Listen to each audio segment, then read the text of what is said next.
এসো শিখি নতুন করে চ্যানেলটিতে তোমাদের সকলকে আবারও স্বাগত জানাচ্ছি। আজ আমরা ক্লাস 7 এর ইংলিশ লেসন 6 দ্য ভেগাবন্ড এই কবিতাটি অর্থসহ আলোচনা করব।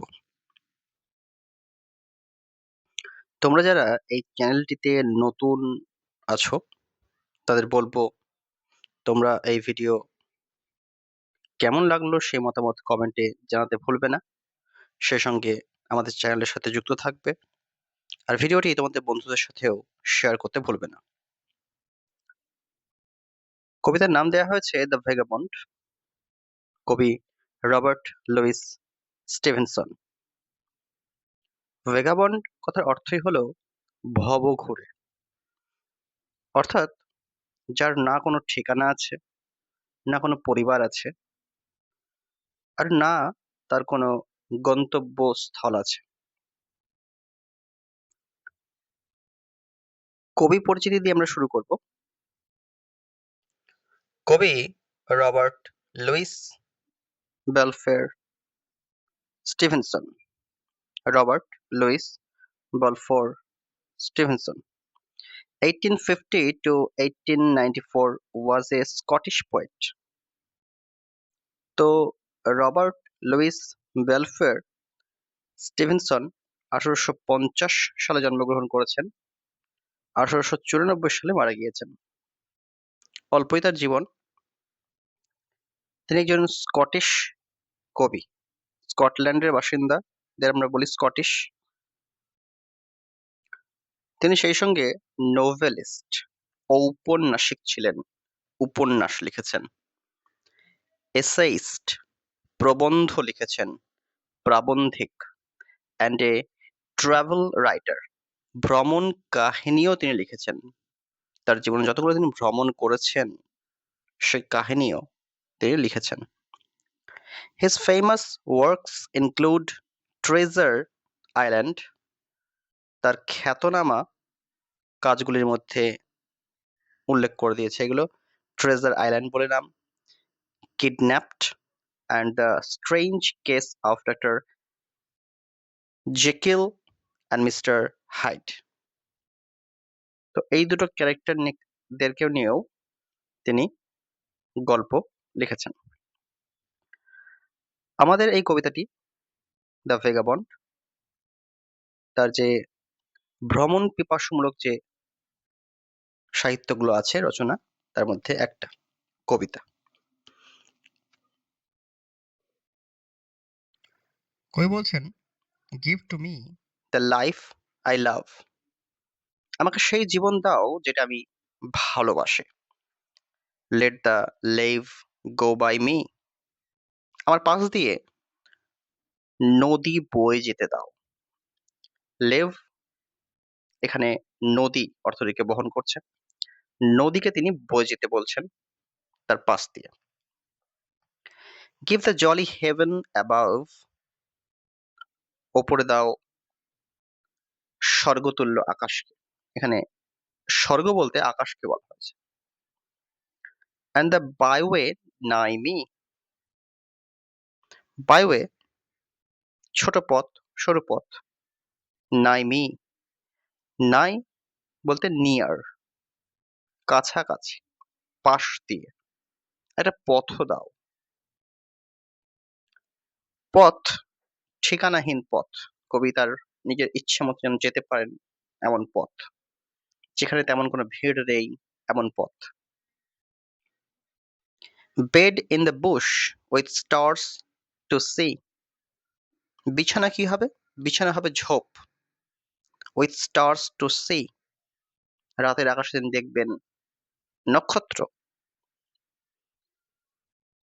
তাহলে তার বিছানাটা হবে ঝোপের, কোনো আরাম নয়, প্রকৃতির কোলে তিনি শুয়ে থাকবেন।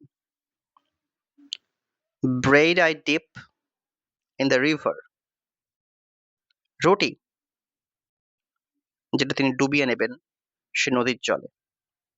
ডিপ ডুবিয়ে নেওয়া।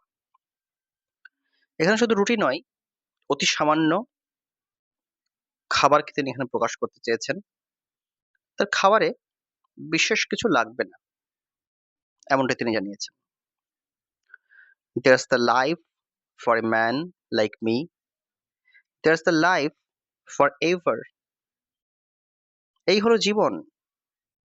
আমার মতো মানুষ যারা, তারা চায়, এই হলো জীবন যেটা আমি চিরকাল চাই। Ever, forever. তাহলে আমরা প্রথম স্ট্যাঞ্জাটিতে, প্রথম স্তবকটিতে কবির ডিমান্ড গুলো পেলাম। কবি কি দাবি করছেন সেটা পেলাম। দ্বিতীয় স্ট্যাঞ্জাটি আমরা পড়ব। লেট দ্য ব্লো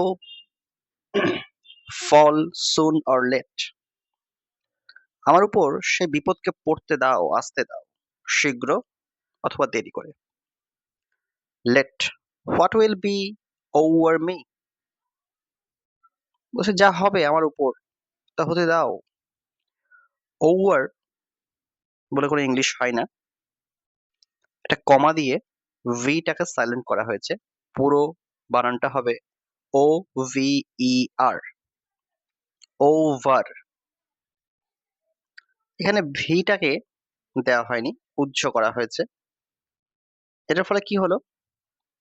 এটাকে বলছে ইংরেজি সাহিত্যে কন্ট্রাকশন, ছোট করা, সংকীর্ণ করা। ওভার দুটো সিলেবল আছে, ও ভার,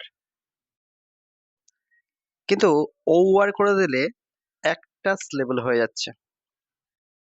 স্পোকেন ইংলিশে কবিতা বা উপন্যাসেও এই ধরনের লেখালেখি হয়। কবিতা হলে যে বিপদ আসবে তাতে তিনি ভয় পান না বলে জানাচ্ছেন। এই বিপদ বা মৃত্যুকেও তিনি ভয় পান। তারপরে বলছেন, give the face of earth around and the road before me. আমাকে সেই রূপ দাও পৃথিবীর, পৃথিবীর সেই রূপটি চেয়েছেন, পৃথিবীর সেই রূপটিকে তিনি চেয়েছেন। সে সময় তিনি বলেছেন যে একটা রাস্তাও দাও যেটা আমার সামনে দিয়ে যাবে, ঠিকানাহীন, তিনি যাতে নিজের ইচ্ছা মতো চলে যেতে পারেন। তারপরে বলছেন, ওয়েলথ আই সিক নট। সম্পদ যেটা আমি চাই না। হোপ নর লাভ, না আশা চাই, না ভালোবাসা চাই। Not a friend to know me, না আমাকে জানা কোনো বন্ধু চাই। কবি কোনো পরিচিত ব্যক্তিকে চান না। All I sick the haven above and the road below me. সবটা যেটা আমি চাই সেটা হলো যে মাথার উপরে সে আকাশটাকে চাই, আর চাই রাস্তা যেটা তাকে বহুদূর নিয়ে যাবে। দ্বিতীয় প্যারাটি পর্যন্ত আমরা জানতে পারলাম তার দাবি দাওয়া, আর সেই সঙ্গে তিনি যে সমস্যাগুলোকে তুলে ধরছেন তার সাথে হবে, সেগুলো তিনি ভয় পান না।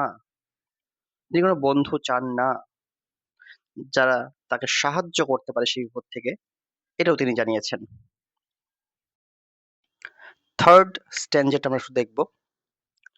Or let autumn fall on me where afield I linger.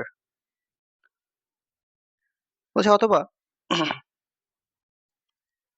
আমি শরৎকালও চাই না।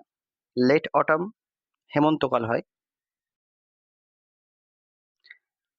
হেমন্ত বা শরৎকালের মতো ঋতু কিছুই চাই না। আবার কোথায় চাই না? অ্যা ফিল্ড, সে ফাঁকা অনেক দূর বিস্তৃত মাঠের মধ্যে চান না, কারণ সেখানে তিনি দীর্ঘস্থায়ী সময় কাটাতে চান। লিঙ্গার, আই লিঙ্গার, আমি দীর্ঘকালীন একটা সময় কাটাতে চাই, সেখানে আমি কিছুই চাই না। কবি বলছেন শুধু শরৎকাল তার উপর পড়ুক, তথাও তিনি সেখান থেকে সরবেন না। Silencing the bird on the tree, গাছেদের যে পাখি তারা চুপচাপ আছে। বাইটিং দ্য ব্লু ফিঙ্গার, কামড়ও বসাচ্ছে, বাইট করছে, কামড়ও বসাচ্ছে। দ্য ব্লু ফিঙ্গার, নীল হয়ে গেছে এমন আঙুলগুলো করে। কে বসাচ্ছে? কবি বসাচ্ছে। শীতকালে রক্ত জমাট বেঁধে যে নীল হয়ে যায়, কবি সেটাকেই এভাবে প্রকাশ করেছেন। White as meal the frosty field, শস্য ক্ষেত্রগুলোতে কি হয়েছে? ফ্রস্টি হয়ে গেছে, বরফে ঢাকা পড়ে গেছে জমিগুলো। সাদা তুষারে তুষারের চাদরে ঢাকা পড়ে গেছে। Not to autumn will I yield, not to winter even, বলছে আমি না শরৎকাল চাই, উইল আই ইল্ড, ইল্ড বলতে সম্পূর্ণ বোঝায়। এখানে ধরা দেওয়ার কথা বলেছেন। কবি বলছেন আমি শরতের কাছেও ধরা দেব না, আত্মসমর্পণ করব না। নট টু উইন্টার ইভেন, এমনকি শীতকালের কাছে আমি ধরা দেব না। মানে প্রকৃতির কোনো বাধাই কবির কাছে বাধা নয় বলে কবি জানিয়েছেন। কবি এতটা আশাবাদী। কবিতাটার মূল ভাব এতদূরই কিন্তু শেষ। থার্ড স্টানজা পর্যন্তই শেষ। নাম্বার 4 যে স্টানজাটা আছে এটা রিপিটেড আছে, আবারও একই প্রকাশ করা হয়েছে। এই স্টানজাটা গোড়াটা আমরা আগেও পড়েছি। এর যে মূল ভাবটা আছে কবি জোর দিয়ে বোঝাতে, কবি জোর দিয়ে এই মূল ভাবটাকে প্রকাশ করতে আবারও এটা ব্যবহার করেছেন। ফোর্থ স্ট্যান্জাটা পড়ছি। Let the blow fall soon or late, বলছে আঘাত নেমে আসুক শীঘ্র বা দেরি করে।